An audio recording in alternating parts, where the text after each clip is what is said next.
नमस्कार सभी को। तो देखिए यहाँ पर हम आपके लिए एक बहुत इम्पोर्टेंट अपडेट लेके आए हैं। कुछ इम्पोर्टेंट बातें करेंगे। पहला तो एडमिट कार्ड से रिलेटेड होगी और दूसरी बात ये होगी कि बहुत सारे लोग एग्ज़ाम में क्या गलती कर देते हैं जिसकी वजह से उनके मार्क्स कट ऑफ पार नहीं कर पाते हैं सीटेट में, जो आपके लिए जानना बहुत ज़्यादा ज़रूरी है। तो पहली चीज़ तो ये है कि सीटेट का आपको पता है एग्ज़ाम जो है वो 1-2 मतलब 2 ही दिन बाद है, 7 और 8 को।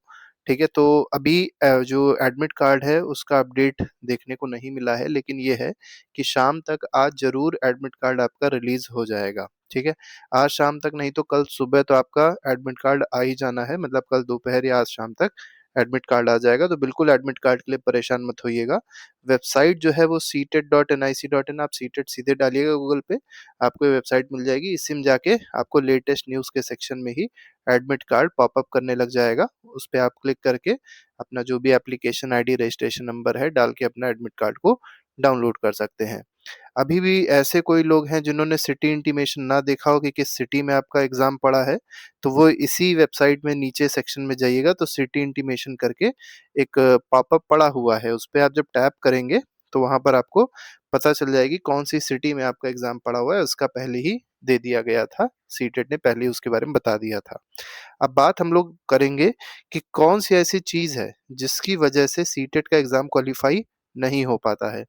मैंने जो सीटेट का एग्ज़ाम दिया था वो 2023 में दिया था और मेरे पेपर 1 में 106 मार्क्स थे और पेपर नंबर 2 में 107 मार्क्स थे।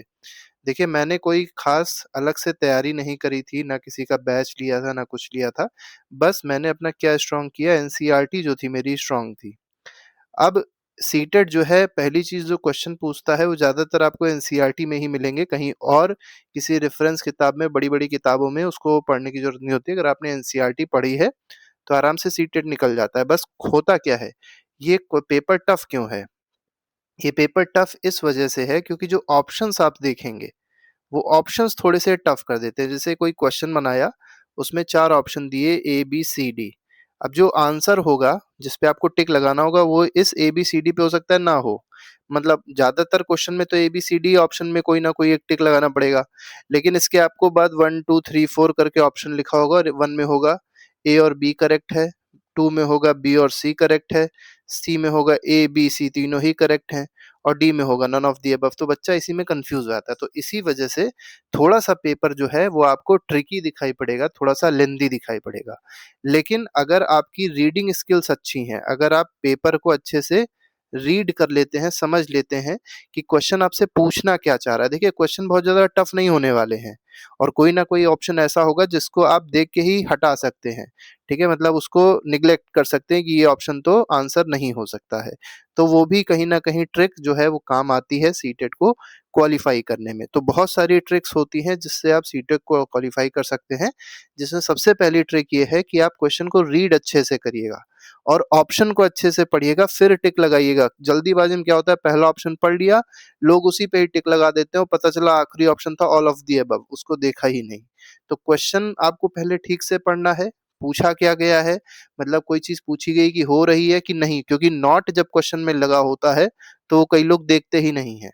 अब जैसे मान लीजिए कहा गया which of the following is not a feature of democracy. तो हम लोग ने केवल डेमोक्रेसी देखा, फीचर देखा। तो हम लोग ने 4 फीचर्स देखे और पता चला पहला जो फीचर था रूल बाय द पीपल, उस पे आपने सीधे टिक लगा दिया, जबकि वो तो फीचर ही है डेमोक्रेसी का। पूछा क्या गया था, क्या फीचर नहीं है। तो कई बार प्रेशर में ये छोटी-मोटी गलतियाँ हो जाती हैं, इससे बचने की कोशिश करिएगा, आपका सीटेट आसानी से हो जाएगा। एक दूसरी सबसे बड़ी प्रॉब्लम है जो सभी लोग फेस करते हैं, उसको भी थोड़ा-सा डिस्कस कर लेते हैं। मेरी अभी एक बच्चे से बात हुई थी, उसने कहा था सर इसके बारे में थोड़ा-सा बता दीजिएगा, और वो है लैंग्वेज को लेके। जो लैंग्वेज पेपर होता है, इसमें बहुत सारे लोग गलती कर देते हैं।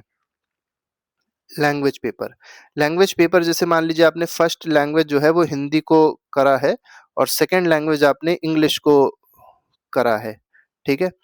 तब आपको पेपर जब मिलेगा, तब आप उसमें देखेंगे हिंदी और इंग्लिश 2 बार छपी होगी, ठीक है? मतलब ये हिंदी का पेपर पहले 30 क्वेश्चन पहले भी छपे हैं, फिर इंग्लिश का छपा हुआ है, फिर हिंदी छपा हुआ है, फिर इंग्लिश छपा हुआ है 30-30, मतलब यहाँ 30 क्वेश्चंस दिए होंगे, फिर 30 क्वेश्चन इंग्लिश के दिए होंगे, फिर 30 क्वेश्चन हिंदी के दिए होंगे, फिर 30 क्वेश्चन इंग्लिश के दिए होंगे। अब बच्चे क्या है, इसी में कैंडिडेट्स कंफ्यूज हो जाते हैं कि हम करें कौन सा हिंदी और करें कौन सा इंग्लिश। तो देखिए, आपने पेपर 1 क्या लिया था, हिंदी लिया था। तो ये जो दोनों पेपर हैं, यहाँ पे जो दोनों दिए हुए हैं, ये दोनों आपको नहीं अटेम्प्ट करने हैं। इनमें से ये पेपर 1 कहला रहा है, और पेपर 1 आपने क्या लिया था, हिंदी लिया था। तो आपको इनमें से क्या अटेम्प्ट करना पड़ेगा, इन दोनों में से हिंदी अटेम्प्ट करना पड़ेगा। जैसे मान लीजिए ये हिंदी था, ये वाला इंग्लिश था, तो आपको ये अटेम्प्ट ही नहीं करना है, आपको केवल इसको अटेम्प्ट करना है।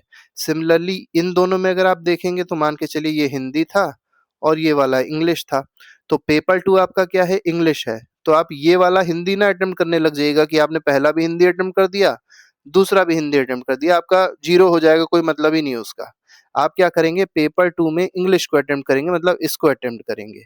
तो आप यहाँ पर इंग्लिश को 30 क्वेश्चंस अटेम्प्ट कर लेंगे, आपका सब्जेक्ट जो है वो आपका क्लियर हो जाएगा। ठीक है?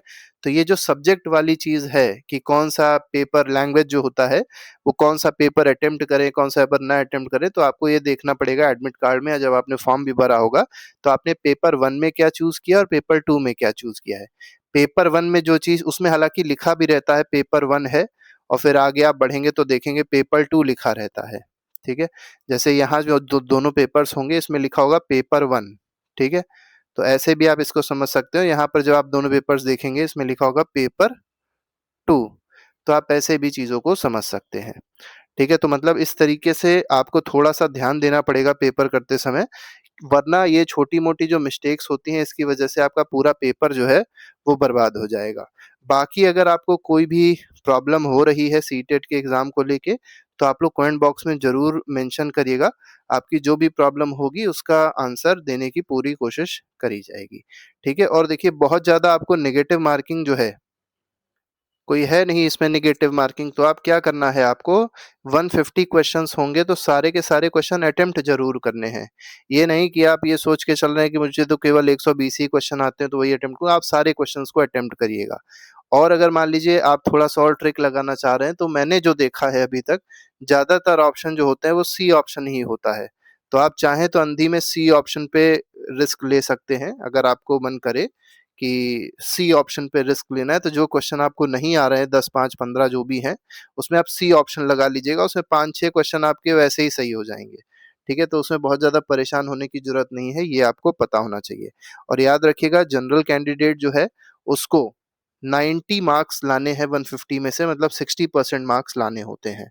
और एससी, एसटी, ओबीसी, पीडब्ल्यूडी की अगर बात करी जाए, तो 55% मार्क्स लाने हैं, मतलब 150 में 82 प्लस आपको मार्क्स लाने होंगे। ये बात याद रखिएगा, क्योंकि ये बहुत ही इम्पोर्टेंट होता है, और कई लोग जो हैं वो इसी सब चीज़ों को नहीं जान पाते हैं और अपना पेपर खराब करके चले आते हैं। तो बहुत ज़्यादा प्रेशर में नहीं आना है, बहुत आसानी से पेपर को लाइटली लेना है। बस जो सेक्शन आपका थोड़ा-सा मजबूत है उसको पहले करिएगा, जो थोड़ा-सा कमज़ोर है उसको बाद में करिएगा, कि आपका कॉन्फिडेंस जो है वो लास्ट तक बना रहे। पहले ऐसे पता चला आपने ऐसा कठिन सेक्शन उठा लिया कि आपको वो आता ही नहीं था, और आपका सारा जो कॉन्फिडेंस था वहीं ख़त्म हो गया, तो आपका पेपर अपने आप से ख़राब हो जाएगा। तो ये थोड़ी-सी बातें अगर आप समझ के चलेंगे, तो आपका पेपर अच्छे से ही होगा, और सभी को गुड लक हमारी तरफ से। बाकी हमने वीडियोज़ भी कई सारे बनाए हैं, उसको भी आप देख के थोड़ी-सी हेल्प ले सकते हैं, उसकी प्लेलिस्ट भी डिस्क्रिप्शन पे लगी हुई है। तो बाकी अगर आपकी कोई प्रॉब्लम हो, कोई क्वेरी हो, तो ज़रूर कमेंट बॉक्स में पूछिएगा, आप लोग को ज़रूर बताया जाएगा। तो अभी के लिए फ़िलहाल इतना ही, सभी को गुड लक। ठीक है? थैंक यू, गुड बाय, जय हिंद।